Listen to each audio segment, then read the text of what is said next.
Hello viewers, नमस्कार। Path finders bye अन academy IAS के YouTube channel पर आप सभी का स्वागत है। सो फ्रेंड्स, डिफेंस में एक तरीके का आत्मनिर्भरता और मॉडर्नाइजेशन, ये दोनों आज भारत के लिए एक स्ट्रेटेजिक नेसेसिटी बन चुकी है। Now it is no longer a matter of choice, it has to be done.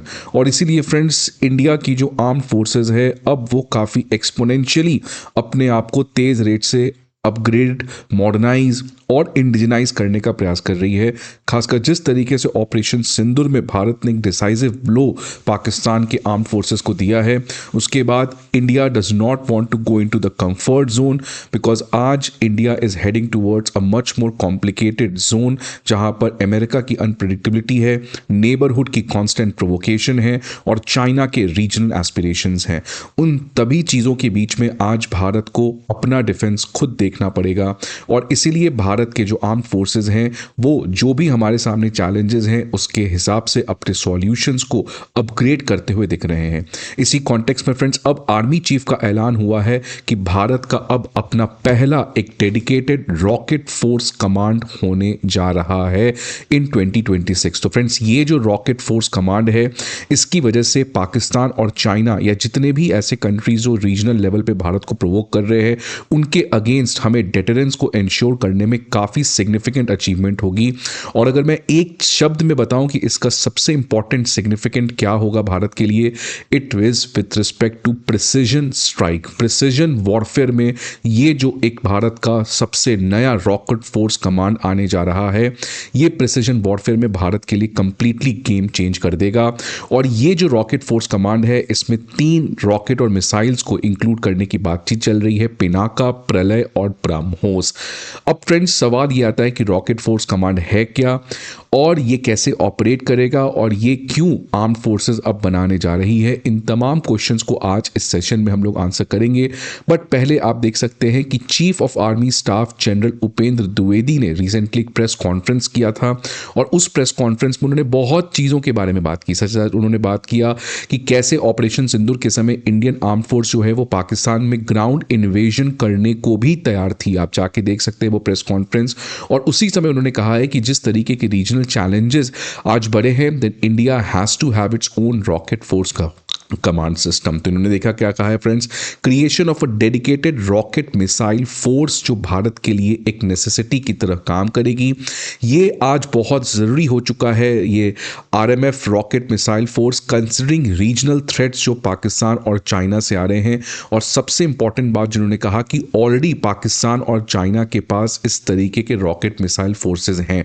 China के पास तो ऑलरेडी है ही। आप देख सकते हैं कि चाइना ने तो इनफैक्ट अपना रॉकेट फोर्स 2015 से ही एस्टैब्लिश करके रखा है और अब पाकिस्तान को भी वो एक तरीके से गाइड कर रहा है कि पाकिस्तान कैसे खुद का अपना एक डेडिकेटेड रॉकेट फोर्स कमांड आने वाले कुछ महीने में स्टैब्लिश कर सके, विच मीन्स कलेक्टिवली पाकिस्तान और चाइना ये दोनों अपने रॉकेट फोर्सेस को बनाना चाह रहे हैं। चाइना बना चुका है, अब पाकिस्तान की मदद कर रहा है। और जैसे ही पाकिस्तान की भी अपनी एक dedicated rocket force command establish हो जाएगी, उसके बाद पाकिस्तान और चाइना की जो ये रॉकेट फोर्स कमांड है, इन दोनों के बीच में काफ़ी ज़्यादा सिनर्जी भी देखने को मिलेगी, जिसकी वजह से भारत के लिए रीजनल थ्रेट्स और ज़्यादा बढ़ सकता है। फ्रेंड्स, आज इन तमाम चीज़ों के बारे में बात करेंगे इस सेशन में। बट आगे बढ़ने के पहले एक इंपॉर्टेंट इंफॉर्मेशन आप सभी के लिए, अनअकैडमी आईएएस जो है वो free prelims, mock test, previous year questions और करंट अफेयर मैगजीन्स, ये सभी चीज़ों के पीडीएफ अब आपके सामने लेकर आया है। ये सारे पीडीएफ आपको हमारे दिए गए वीडियो के डिस्क्रिप्शन बॉक्स पर प्रोवाइड किया जाएगा। इसके अलावा अगर आपको किसी भी तरीके की इंफॉर्मेशन चाहिए, आप इस नंबर पर हमें कॉल कर सकते हैं या आप हमारे किसी भी ऑफलाइन सेंटर पर विजिट करके हमारे एजुकेटर्स और मेंटोर्स के साथ 1-to-1 कनेक्ट भी कर सकते हैं। अब friends, what exactly is a rocket missile force? ये एक स्पेशलाइज्ड मिलिट्री यूनिट है। जैसे आपने पढ़ा होगा integrated theatre commands. Integrated theatre commands मतलब इस समय आर्मी अलग काम करती है, नेवी अलग काम करती है और एयरफोर्स अलग काम करता है। बट किसी भी वॉर के समय इन तीनों के बीच में सिनर्जी होना बहुत ज़रूरी है, because army is headed by army chief, navy is headed by naval chief, और वो तीनों अपने अपने थिएटर्स में काम करते हैं। बट वॉर के समय एक इंटीग्रेटेड थिएटर अगर बनाया जाए, जहाँ पे आर्मी के कुछ एसेट्स, एयरफोर्स के कुछ एसेट्स और नेवी के कुछ एसेट्स एक सिंगल कमांड के अंदर आएंगे, जिससे हम कोऑर्डिनेटेड वॉरफेयर कर सकते हैं। सिमिलरली इसी तरीके का एक स्पेशलाइज्ड मिसाइल यूनिट हमें रॉकेट फोर्सेस में भी चाहिए कि आज भारत के पास तमाम तरीके के रॉकेट्स हैं और मिसाइल्स हैं, बट रॉकेट्स का ऑपरेशन अलग है, मिसाइल्स का ऑपरेशन अलग है। लेकिन अगर हम दोनों के ऑपरेशन को एक स्पेशलाइज्ड मिलिट्री यूनिट के अंदर रख दें, जिससे कल को अगर कोई भी वॉर होता है तो हम कोऑर्डिनेटेड तरीके से सिनर्जी के साथ रॉकेट और मिसाइल्स को लॉन्च कर सके, तो ये भारत के लिए एक बहुत बड़ी इंपॉर्टेंट डेवलपमेंट होगी।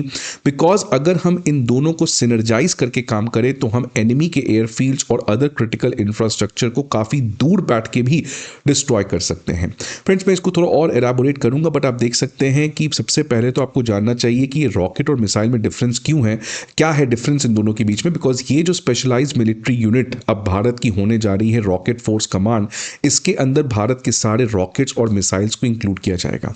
लेकिन रॉकेट्स और मिसाइल्स के बीच में एक बेसिक डिफरेंस ये है कि ये दोनों एक तरीके से सिमिलर है, दोनों एनिमी के टारगेट्स को डिस्ट्रॉय करने में यूज होती है। लेकिन रॉकेट जो है वो अनगाइडेड होता है और मिसाइल जो है वो एक तरीके से गाइडेड होता है during all part of its flight. तो रॉकेट एक तरीके से आप समझ लीजिए प्रोजेक्टाइल मोशन पे काम करता है। इसको किस तरीके से आप लॉन्च करेंगे उस हिसाब से वो उस टारगेट को हिट करेगा। अगर आप गलत लॉन्च करेंगे तो ऑब्वियसली वो टारगेट को हिट नहीं कर पाएगा। लेकिन मिसाइल जो है उसमें और ज़्यादा अच्छे अच्छे टेक्नोलॉजीज़ को इंटीग्रेट किया जाता है, जिसकी वजह से मिसाइल जो है अपने पूरे जर्नी में वो गाइडेड होती है, जिसकी वजह से हमारी जो एक्यूरेसी है अटैक के समय वो बढ़ जाती है। अब इस पर्टिकुलर रॉकेट फोर्स कमांड जो इंडियन आर्म फोर्सेस बनाने जा रही है, इसमें भारत के एक रॉकेट और 2 मिसाइल्स को इंक्लूड किया जाएगा, जिसमें पहला है पिनाका रॉकेट सिस्टम। ये आपको पता है एक भारत का indigenous multi barrel rocket launcher है जो डीआरडीओ ने डेवलप किया था इंडियन आर्मी के लिए। आप देख सकते हैं ये मोबाइल लॉन्चर है और इस समय इसकी जो रेंज है वो 120 किलोमीटर है, लेकिन इसकी जो फ्यूचर वेरिएंट है वो 300 से 450 किलोमीटर की बताई जा रही है। तो ये पहला सिस्टम होगा जो rapid force rocket missile force के अंदर आएगा। इसके अलावा प्रलय मिसाइल जो अगेन एक भारत का indigenous short range ballistic missile है with range of 150 to 500 kilometre.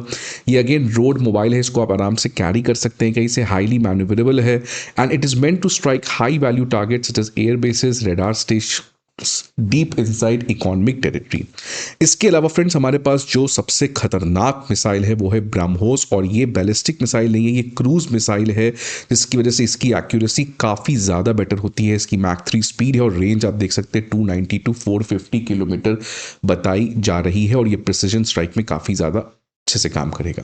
अब फ्रेंड्स मान लीजिए कल को इंडिया का पाकिस्तान के साथ वॉर होता है, तो पिनाका रॉकेट सिस्टम, प्रलय मिसाइल, ब्रह्मोस मिसाइल, ये तीनों के ऑपरेशन को कैसे सिनर्जाइज किया जा सके सो दैट कल को अगर मुझे प्रिसीजन स्ट्राइक करना है पाकिस्तान पे तो मैं इन तीनों वेपन्स का एक साथ कोऑर्डिनेटेड तरीके से यूज कर सकूं, एक वेल प्लानिंग से यूज कर चुके। इसके लिए ये बहुत ज़रूरी है कि एक ऐसा स्पेशलाइज्ड मिलिट्री यूनिट होगा जो ये तीनों को ऑपरेट करेगा, जिसके पास ये एक्सपर्टीज होगा, जिसके पास ये सारा नोहा होगा कि कैसे अप्रोच करना है, कब करना है, किसको पहले यूज़ करना है, कहाँ पे यूज़ करना है। ये सबसे बड़ा मिसिंग फैक्टर था जो ऑपरेशन सिंदूर के समय भी भारत के आर्म फोर्सेस को समझ में आया, और इसीलिए अब एक डेडिकेटेड मिलिट्री यूनिट होगा जो इन तमाम रॉकेट्स और मिसाइल्स को एक सिंगल कमांड के अंदर ऑपरेट करेगा।